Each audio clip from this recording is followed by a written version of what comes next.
Okay. Okay.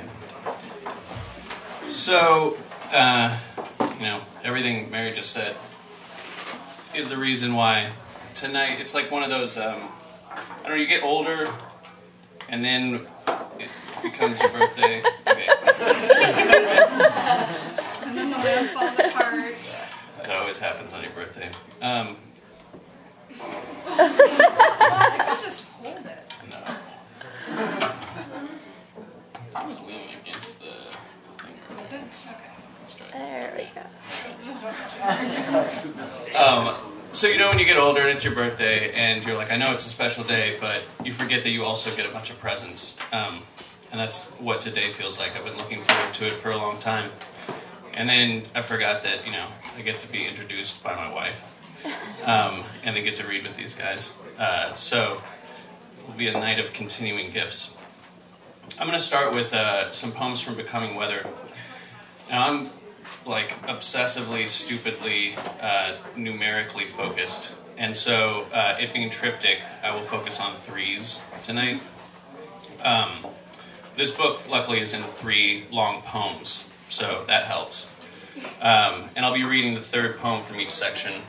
And then also the prose. There are 2 prose pieces that bridge the sections together.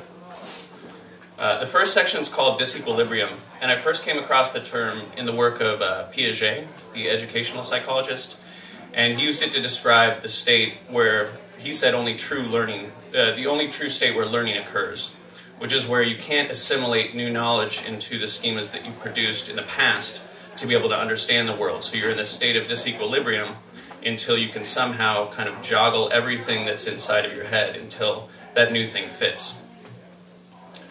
And I thought that was a great word to describe a lot of other things also. 3.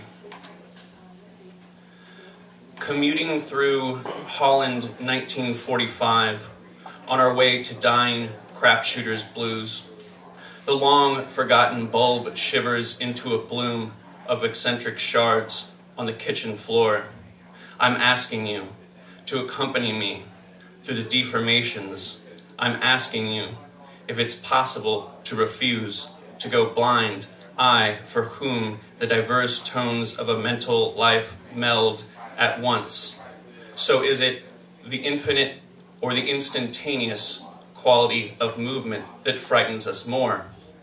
Do verbs only betray the impossibility of not acting? Let's say I was looking into the absence where my face would be. Let's say I found my whole body's thought.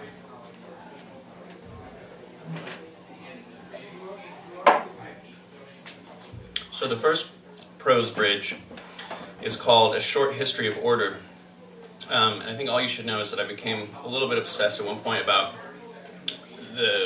how the hypervisuality, how the fact that this world that we live in is hypervisual kind of stems all the way back phenomenologically to the experience of cavemen, because I'm also a geek about cavemen. And and I like to think about, phenomenologically, what was it like, to be the people instantiating, modes of seeing and, figuring out the world through sight as opposed to other senses. And this is a little dark, perhaps. A Short History of Order. First, there was no first, but only a middle. The first act against the body was to fashion a first. First, there were animals and man among them. Then there was man and animals among him. He walked upright and discovered the number 1. He walked upright and counted his possessions. The body was no longer long, but vertical, a point interrogating the landscape. Then tools to extend the body, to give it prosthesis, to kill and defend from a distance. But the world remained too near. So it was that we doubled the world and then chose its double. So it was that the shadow became the thing and the body a shadow cast by the mind. And the body became its double. And the body found itself in a mirror. And the body became a page, and the page became a pixel, and the pixel became a volumeless potential. And the body disappeared because it was always moving. ambiguous bodies obliterated, indeterminate matter destroyed, and the we were not became the we were. It was the projection, the screen, the surface uncoupled from its mass. Just as gold became paper and paper became plastic and plastic became nothing. The body unhinged itself from itself, leaving its mass behind like a snake spirit. In order to slough the body, we gave it to the animals, and it only returned to us in animal moments, in bloodshed and birth. The body only returned when it broke, and even then we did not recognize it.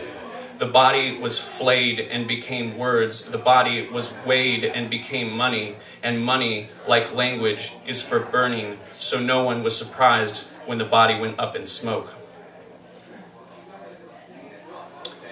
The second long poem is called The Small Dance. That's what Mary referred to. On Friday there's going to be a performance of this long poem. I divided it up into 5 sections and gave it to 5 different choreographers. And they're going to translate this poem into a dance, a movement performance. I don't really know what's going to happen because I tried to take myself as far away from it as possible. I made myself open to any conversations or discussions they wanted to have. But other than that, I didn't really want to dictate anything that was going to happen. So it's going to be a complete surprise to me, which is exciting. And a small dance is, that title comes from a choreographic technique by the dancer Steve Paxton, who used to have dancers, professional dancers, sit down and then stand up and then attempt to stand still. And this could take hours. But it was just after the time of Cage's kind of disproof of silence, and it was his own disproof of stillness. 3.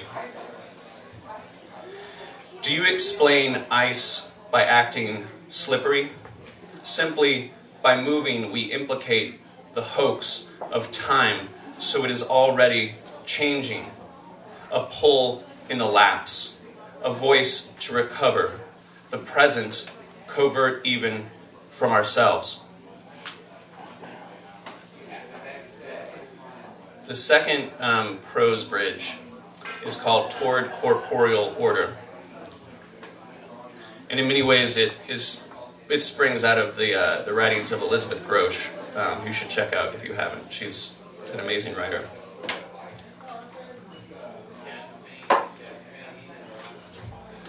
Until one day, the question was asked, how can we speak in the common language that binds us of the things that bond obliterates? And we began to look for answers.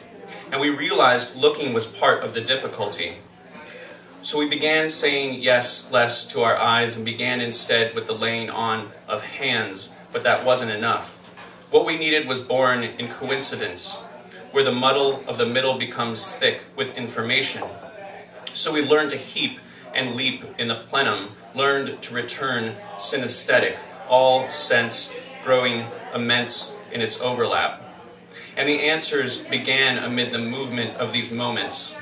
The body in moving removed so much unnecessary thought. The straight lines fell away, the geometry and frames, curves surged into place, the vacuity of space flooded and fled. In this abundance, this dance of answers, one answer was the form from which the others emerged. This answer, of course, was the body. And the body, of course, is full of answers. We called it corporeal order. That which speaks volume in overspill, excess, slip, and surprise. That which will not be still. We learned perpetual rearrangement, learned to stray from the dictates of convenience. We looked without carving, saw without severing, and it was difficult. And it required both colossal and minute attention. And it involved loving no while nurturing a deep and protracted yes. And it has been years since we first heard ourselves speak it, and it will be years yet before the intolerable secret it has become our duty to reveal is fully disclosed. The last section in the book is called This False Piece, and the endeavor was to kind of replicate prose, and especially I was thinking newspaper prose, but so that it contains all the eruptions and interruptions that it always does contain, but to actually make that tangible. So they look like this.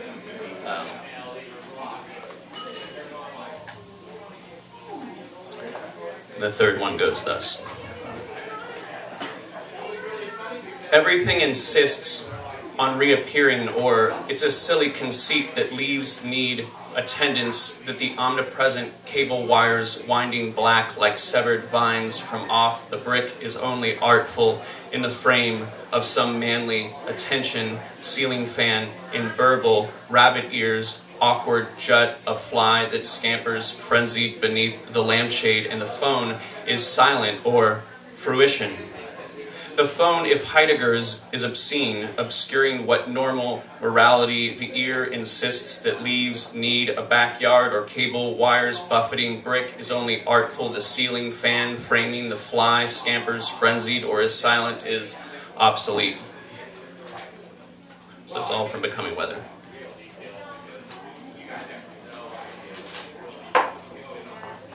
The second half, very nice. The second half of the reading is going to be from a new project called Hymns, and that came from reading the French mystic Pierre Teilhard de Chardin, who wrote a book called Hymns of the Universe that I really loved. And I wanted to incorporate also this Australian Aboriginal idea that periodically everyone is responsible for singing the universe back to itself and back into existence. You won't necessarily know that from hearing these poems at all, but that was definitely the intention. I will read 3 poems for Mary Austin Speaker.